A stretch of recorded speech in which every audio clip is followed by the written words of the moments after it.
Welcome to the HR Chat Show, one of the world's most downloaded and shared podcasts designed for HR pros, talent execs, tech enthusiasts, and business leaders. For hundreds more episodes and what's new in the world of work, subscribe to the show, follow us on social media, and visit hrgazette.com. Dr. Mary Hayes, welcome to the HR Chat Show. Thank you very much for being my guest today. It is my honor, Bill. Thank you. As we always do on this show, why don't you start by taking a couple of minutes and telling our listeners a bit about your academic and career background? My career started actually in theater years and years ago.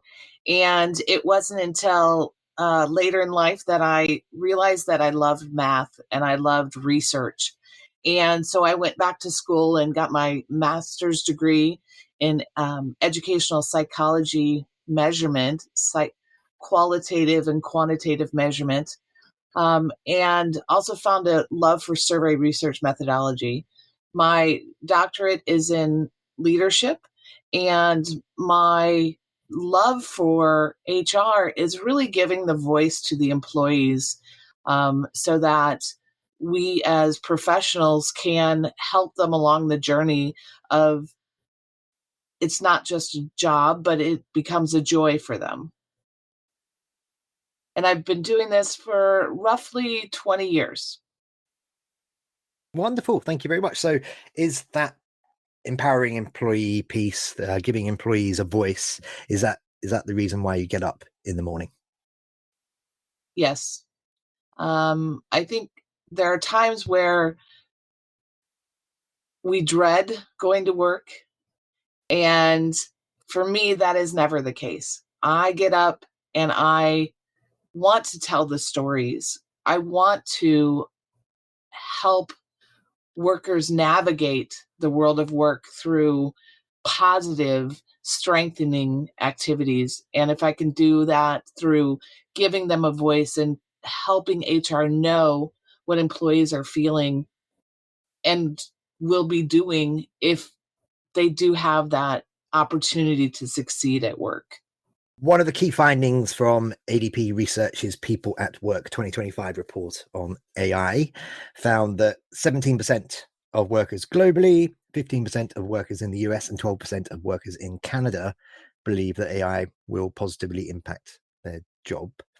For organizations, Dr. Mary, looking to implement AI within their workforce, what are some of the benefits or positive impacts their employees may encounter when trying to get the most from AI?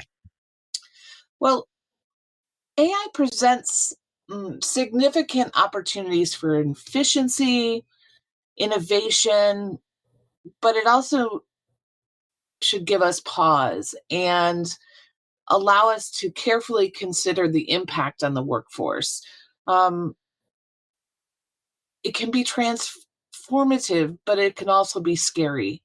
The global survey that we just ran in July to August of last year, we asked the employees about their feelings about the positive contribution of AI, openness and understanding of it, and asked them if they feared it for losing their jobs to technology. What we found is that for organizations, transparency and communication need to be key. They need to allow workers to see in behind the curtain, to say, this is why we're trying this. This is why we believe it's going to be beneficial. AI can automate tasks, make predictions, analyze data at lightning speed, but AI has limitations in creativity, emotional intelligence, as well as common sense. So employers need to help workers understand the business need and how it will help them in the future. Thanks for listening to this episode of the HR Chat Podcast. If you enjoy the audio content we produce, you'll love our articles on the HR Gazette. Learn more at hrgazette.com. And now, back to the show. let's, as we like to do on this show, offer some tangible takeaways for our listeners. Then, what are a couple of things that leaders can do to better communicate the value of AI, the use cases of AI, how it's going to augment and help employees' roles? What are some things that you've seen that work? When we began this line of research with the global study, I paused and thought, what would the worker know about AI? What voice could I give to the worker? And in that, we sought to understand their perspectives, because AI is so diverse, we didn't necessarily define it for them. So, how organizations implement AI through a tool that helps to mine data.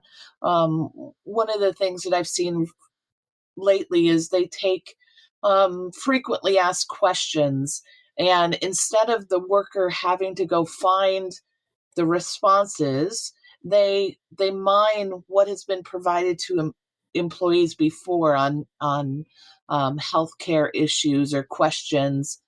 That used to be someone's job, is to provide all those answers. Now workers can go that one step further and provide the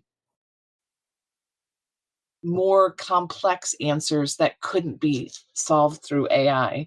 So one of the things that our study found was that workers in the C-suite and upper management were the most likely to strongly agree with the statement, "Currently, I have no idea about how AI will change my job." And an important part of the transparency for leaders is admitting that they don't have all the answers yet, and that we're in it to discover it together. Excellent. Thank you very much. So the AI report found that the younger the worker, the more likely they were to show optimism about the future of AI in the workplace. That makes sense for a few reasons. How can employers leverage that enthusiasm and upskill their younger employees so they know what AI tools to use to help them with their jobs? But also, of course, how can those employers make sure and encourage older generations so they don't feel like they're being left behind? Absolutely. So younger workers are at the beginning of their careers, those under 40. And what we see across a lot of the sentiment is that they are open to the possibilities and are positive in their outlook of what's to come in the world of work. If we think about it, the internet was invented just 40 years ago, and the younger members of our workforce have had computers in their lives from the beginning. The need to upskill might be more of a, you already know how to do it, let's refocus that into how it works in the world of work. As for older workers, some of us are keen to the possibilities of AI and can see the benefits. But some of the workers at the end of their careers need to understand how it can benefit them as well. Even as simple as learning the process and helping navigate for customers and consumers of whatever product or service they're using, help the older worker, help the older user of the system by using their own knowledge of how they gained access to the AI in the first place. Okay, very good. Thank you very much. As I like to do on this show, sometimes I'm going to mix it up now, and I am going to challenge you maybe to summarize some of the things you just mentioned there. But between the research from the People at Work 2025 AI report and today's discussion so far, in 60 seconds or less, Dr. Mary, what is the main thing, the number one thing that employers and business leaders should be excited about when it comes to AI and how that's going to impact the world of work? It's not necessarily going to replace you, but someone will replace you using AI. That it's another tool in the toolbox of the worker, that if I know how to do it, similar to if you know how to use Excel, you're going to be heads and tails above someone who's doing hand calculations. So we just need to realize that the workforce is at a place where they have a contradictory set of emotions: excitement about the potential, but fear of the ultimate impact. And part of the contradiction can be attributed to anxiety about the unknown. So it varies by sector, it varies by country. Even the idea of positive impact, countries like Egypt are at the top of positive impact, and the US and Canada are in the bottom third of the 34 markets that we looked at. So talk about it with your employees, decide what benefit it has, and communicate that so that they're not ready to walk out the door just because they don't feel like they fit in. A lot of reports, though, are suggesting that up to 30% of jobs globally will be lost, will be replaced by 2030. So you do understand why a lot of people are fearful, but I think there's also a huge opportunity for people if they do upskill and they get on board.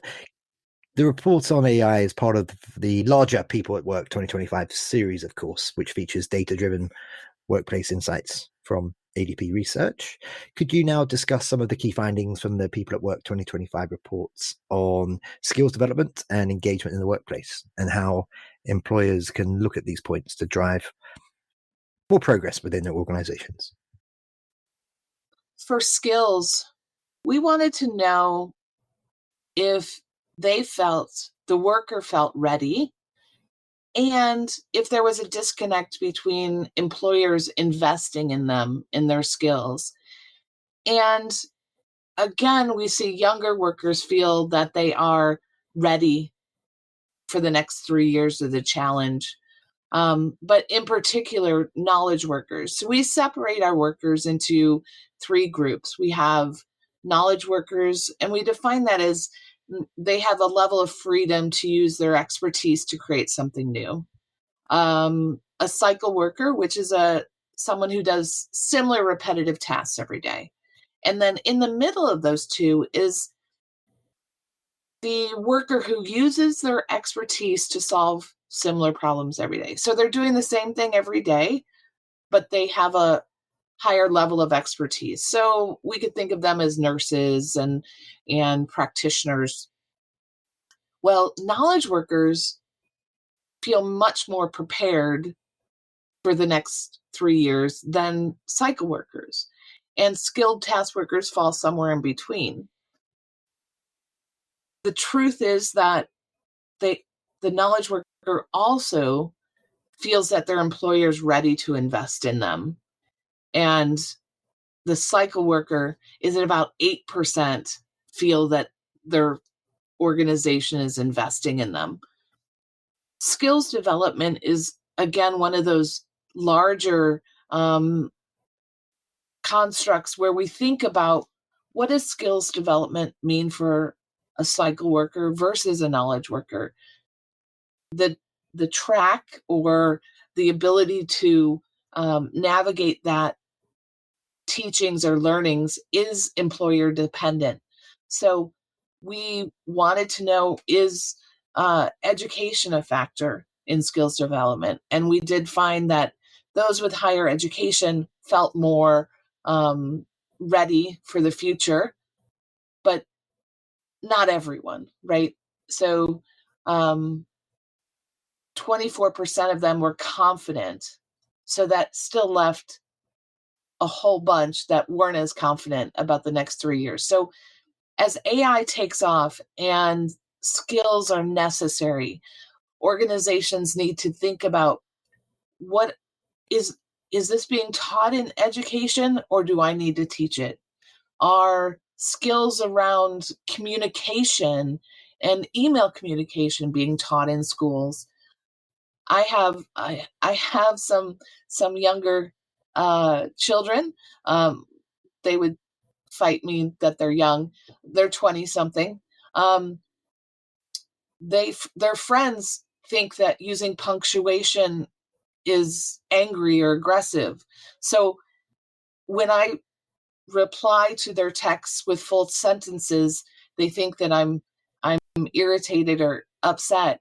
We need to help workers who have been doing things shorthand, not using punctuations, transition into learning how to communicate in the business world. These are the things that go unsaid, but are very important. Being able to critically think, those are skills that might not have been taught. We also have a group of individuals who have lost 5 years of their education, or 2 to 3 years because of the recent pandemic. We need to meet them where they are and help bridge that gap of those soft skills as well as hard skills that they need to learn.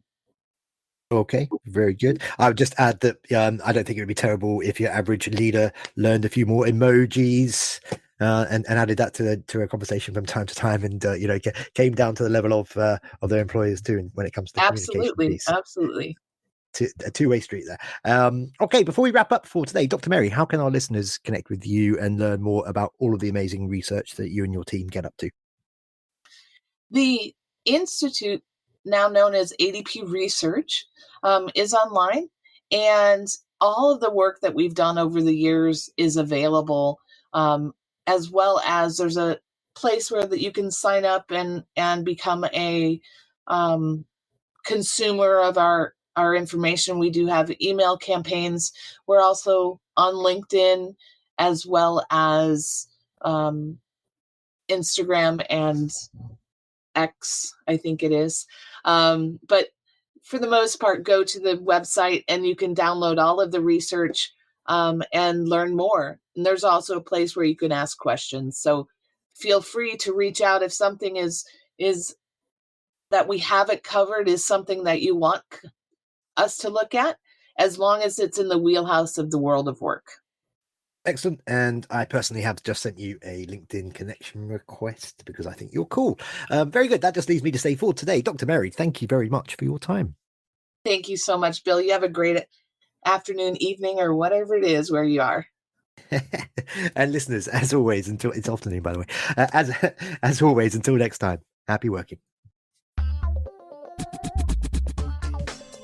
Thanks for listening to the HR Chat Show. If you enjoyed this episode, why not subscribe and listen to some of the hundreds of episodes published by HR Gazette? And remember, for what's new in the world of work, subscribe to the show, follow us on social media, and visit hrgazette.com.